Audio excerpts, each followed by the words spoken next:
Manifestation is navigation. You are not creating reality. You are moving through it. Manifestation has been misunderstood for a long time, not because it's complicated, but because it's been explained backwards. You've been told you are creating reality, that your thoughts are building something from nothing, as if the universe is waiting for your vision board to approve construction. That sounds empowering. It's also inaccurate. Let's slow this down. From a quantum perspective, reality is not unfolding step by step. It already exists, all of it.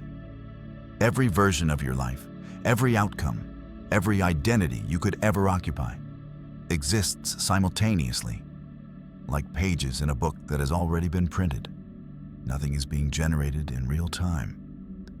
What's moving is not the world, it's you. Think of it like sitting inside a car. When the car moves, you feel motion. But relative to the seat, you're still. The scenery scrolls. You don't. Quantum reality works the same way. Consciousness is the moving point. Reality is the static field.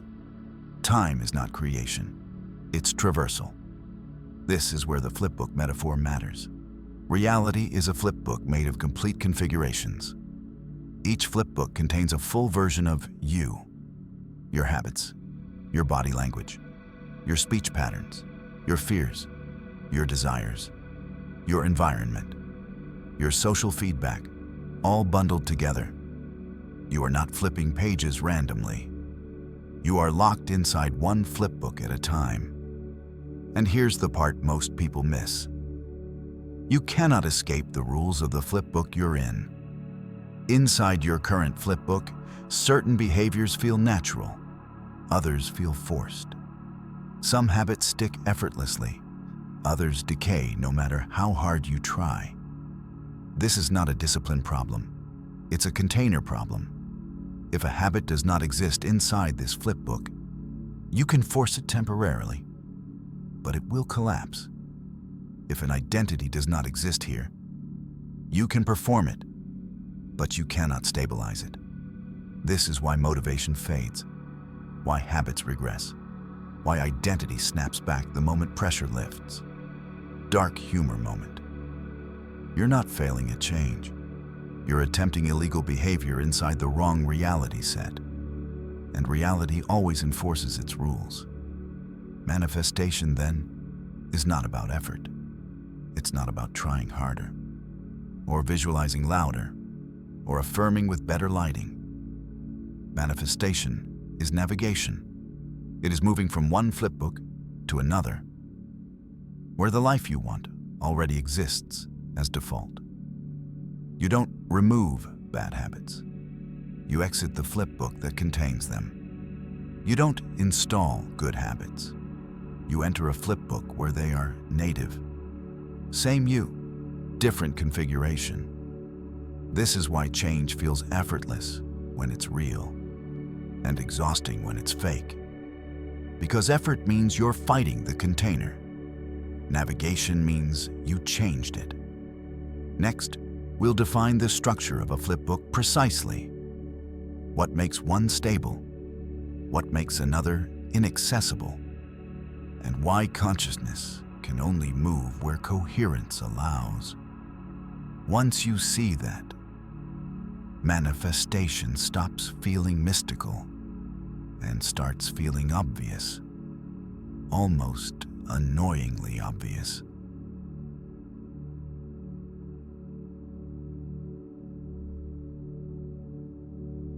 Why you can't change your life from inside the same flipbook. If manifestation were about effort, the most exhausted people would be the most fulfilled. They're not, because effort doesn't move you between realities.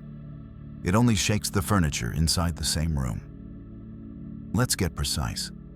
A flipbook is not a mood, not a mindset, not a good day versus a bad one. A flipbook is a coherent reality container. Inside it lives a specific version of you. with specific defaults. Defaults matter more than decisions. Defaults decide what feels natural, what feels forced, and what feels impossible no matter how motivated you are. This is why willpower fails. Willpower assumes behavior is independent of identity. Quantum structure says the opposite. Behavior is a property of the flipbook. Inside one flipbook, waking up early feels normal. Inside another, it feels like torture. Inside one, confidence is baseline. Inside another, self-doubt appears before breakfast. Same consciousness, different container. And here's the uncomfortable part. You cannot fix a flipbook from the inside. You cannot discipline your way out. You cannot think your way out. You cannot punish yourself into coherence. Why? Because every flipbook has boundaries, hard ones. Those boundaries include which habits exist and which identities are accessible, which futures feel believable, and which ones feel like fantasy. When you try to change a habit that does not exist in this flipbook, one of two things happens. You force it temporarily, or you burn out dramatically. Either way, it decays. Not because you lack commitment, but because the structure does not support it. This is why people say things like, "I don't know why I keep going back. I was doing so well, then I fell off. I swear I changed, but it didn't last." Translation: you never left the flipbook. You visited a behavior briefly, then snapped back to the default reality that knows you best. Here's the dark humor. Most self-improvement advice is just interior decorating. New routines, new affirmations, new planners, same container. So the system politely waits, then restores equilibrium, because reality always corrects inconsistency. Now here's the reframe that actually works. You do not remove bad habits. You exit the flipbook where they exist. You do not add good habits. You enter a flipbook where they are already normal. That flipbook comes with a different identity, different posture, different timing, different social feedback. Not because you earned it, because you selected it. Manifestation is not convincing reality to change. It's selecting a reality that already agrees with you. Next, we'll explain how consciousness actually moves between flipbooks, what coherence has to do with access, and why emotional resistance is the strongest anchor keeping you where you are. Once you see the mechanism, you'll stop trying to improve yourself and start relocating. How consciousness moves between flipbooks. If all realities already exist, and you are not creating but navigating, then the real question becomes simple and slightly annoying. What determines where consciousness is allowed to go? Because clearly, not every flipbook is accessible at every moment. You can imagine a different life, but imagination alone doesn't relocate you. You can want a different identity, but desire does not grant entry. So what does? The answer is coherence, not motivation, not willpower, not positive thinking with good lighting. Coherence. In quantum physics, a coherent system is one whose parts agree. Waves move together, information travels cleanly, energy does not scatter. An incoherent system leaks. Same energy, different organization. Consciousness moves the same way. You do not jump to a new flipbook by force. You drift toward the one you already match. This is where people get stuck. They aim for a flipbook that looks attractive, but their internal configuration contradicts it. Belief says one thing, emotion says another. Identity hesitates. The signal fractures, and fractured signals cannot dock. Here's the dark humor. You don't fail to manifest the next version of your life. You simply don't match it yet. And reality, being extremely polite and brutally honest, says, access denied, not as punishment, as physics. Each flipbook has an entry frequency, not mystical, structural. If the internal state is unstable, the system rejects the transfer, just like incompatible software fails to install. This is why emotional resistance matters. Resistance is not weakness. It is loyalty to the current flipbook. Fear, guilt, shame, resentment. These are not random emotions. They are anchors. They bind identity to the familiar container, even when the container hurts. Especially when the container hurts, because familiarity feels safer than uncertainty. So consciousness hesitates, not consciously, energetically. You hover near the edge of a new flipbook, visit it briefly, then snap back. People call this self-sabotage. That's dramatic. It's coherence protection. The system refuses to relocate until the internal state can sustain the new environment without collapse. Here's the key shift. You don't move to a new flipbook by chasing outcomes. You move by stabilizing the internal state that already exists there. That state has a posture, a rhythm, a pace, a level of self-trust. You don't rehearse success. You rehearse being the version of you for whom success is normal. And no, that doesn't mean pretending. Pretending fractures coherence. It means releasing internal contradiction. When belief, emotion, and identity stop arguing, the signal smooths. When the signal smooths, navigation begins. This is why real change feels strangely quiet. No fireworks, no dramatic breakthrough speeches, just a subtle shift where effort drops, habits align, and life starts cooperating without negotiation. Next, we'll expose why emotion is the gatekeeper, how guilt and fear lock you into obsolete flipbooks, and why relief, not excitement, is the true signal that a transition is underway. Once you understand that, you'll stop chasing intensity and start listening for stability.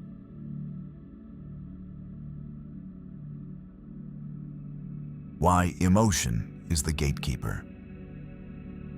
Most people think emotion is a reaction, something that happens after life does something to them. That assumption keeps them trapped.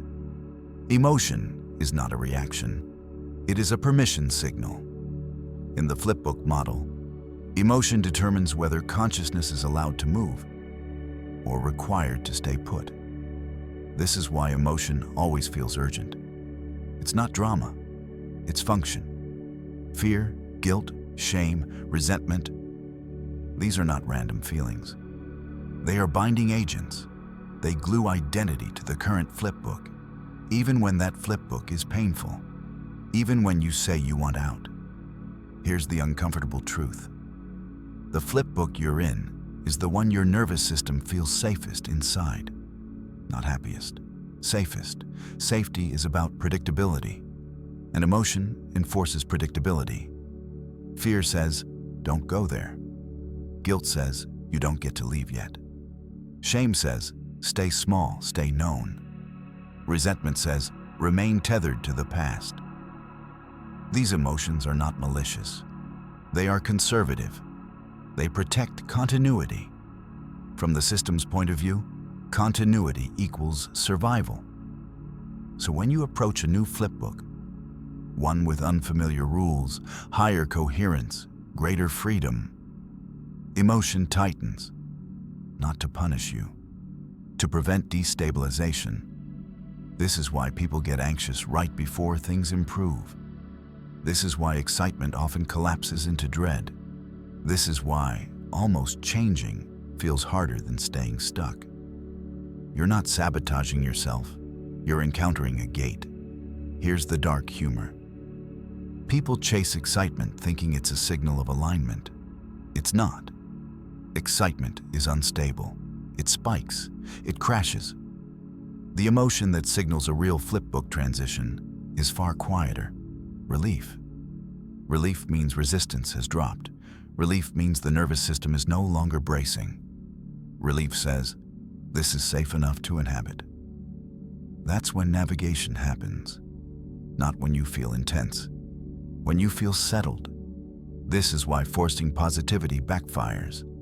Artificial positivity tries to override fear without resolving it. The system detects the contradiction. Belief says go. Emotion says no. Identity freezes. Access denied. No drama, just mechanics. So how do you pass the gate? You don't fight emotion, you listen to it. Emotion is feedback from the current flipbook saying, this identity still belongs here. When fear dissolves, when guilt releases, when resentment completes, the anchor lifts, and consciousness no longer snaps back. This is why deep change feels like grief. You are not losing something externally. You are releasing an identity that cannot come with you. Now, we'll compress everything into one operational rule. How to recognize a flipbook shift in real time, and how to stop oscillating between realities without effort or force. This is where manifestation stops being mystical and becomes navigational clarity.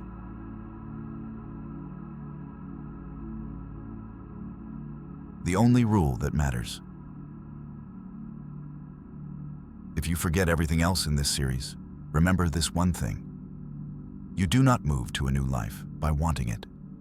You move by becoming stable inside it. Manifestation fails when people chase outcomes. Jobs, money, love, recognition. Outcomes are downstream. They sit at the edge of a flipbook, not at the entrance. The entrance is always state stability. Here is the operational rule, clean and exact. Consciousness settles where it can remain coherent without effort. That's it. No affirmations required. No visualization marathons. No forcing belief. If a reality requires you to constantly perform, constantly hype yourself, constantly convince yourself, you are not inside that flipbook yet. You are visiting. Visits don't change defaults. This explains the most frustrating experience people have. They touch a better life, a good week, a lucky break, a moment of flow, then it disappears. Not because it was fake, because coherence was temporary. The system sampled the flipbook, then returned to the last stable one. Here's the dark humor. Reality is not impressed by intensity. It is impressed by consistency. Crying breakthroughs don't move you. Calm stability does. That's why the real signal of a flipbook shift is subtle. Not excitement, not adrenaline, not obsession. Neutrality. When something once felt impossible and now feels ordinary. That's relocation. When effort drops, when habits self-maintain, when identity stops negotiating. That's navigation complete. You didn't manifest anything. You arrived. This is why words matter less than state. You can declare abundance while your body braces for loss. You can say confidence while your breath collapses. You can claim alignment while your nervous system stays vigilant. The mirror reads the body, not the speech. Always. So how do you know you've switched flipbooks? Simple. You stop trying to hold the change together. It holds itself. Your posture stabilizes. Your pacing slows. Your reactions soften. Your decisions simplify. People respond differently without explanation. Opportunities appear without friction. Timing stops feeling hostile, not magical, mechanical. The old flipbook no longer pulls you back because the emotional anchors have released. Fear resolved. Guilt completed. Identity updated. No resistance left to snap you home. This is why manifestation feels anticlimactic when it's real. No fireworks, no announcement. Just a quiet sense of, oh, this is normal now. And that's the finish line. Not when you get what you want. When you stop needing effort to stay there. You now have the map. Navigation is your choice.